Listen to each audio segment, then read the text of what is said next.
നിങ്ങൾ ചെയ്യേണ്ടതെന്ന് വെച്ചാൽ ജനങ്ങളൊരു കാര്യം ഉപകാരം ചെയ്യുക, നിങ്ങൾ വീഡിയോയിൽ പകർത്തു. നിയമം KSRTCക്കും പ്രൈവറ്റ് ബസ്സുകാർക്കും ഒന്നും വേറെ പറയില്ല.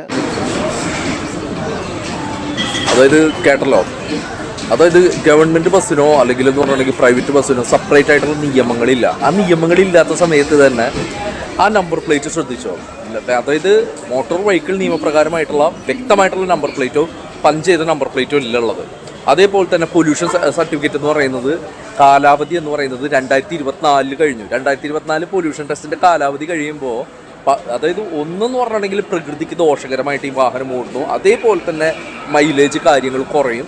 ഓട്ടോമാറ്റിക്കായിട്ട് ഇന്ധനം എന്ന് പറയുന്നത് കുടിക്കുകയും അതേപോലെ തന്നെ KSRTC എന്ന് പറയുന്നത് ലാഭത്തിലല്ലാതാവുകയും ചെയ്യുകയാണ് ചെയ്യുന്നത്.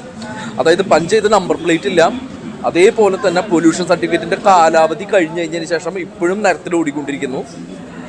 അതായത് ഒരു രീതിയിലും KSRTC എന്ന് പറയുന്നത് എങ്ങനെയാണ് സക്സസ് ആവാത്തത്? ഈ പറഞ്ഞ പോലെയുള്ള പൊല്യൂഷനും കാര്യങ്ങളും 2024 കാലാവധി കഴിഞ്ഞിട്ട് ഇപ്പോഴും പ്രകൃതിക്ക് ദോഷകരമായിട്ട് നഷ്ടത്തിൽ KSRTC ഓടാനുള്ള ഒരൊറ്റ കാരണം എന്ന് പറയുന്നത് നിയമം പാലിക്കാതെ ഇതുപോലത്തുള്ള വാഹനങ്ങൾ നിരത്തിലോടുന്നതുകൊണ്ടാണ് എന്ന് ഓർമ്മിപ്പിച്ചുകൊണ്ട് ബൈ.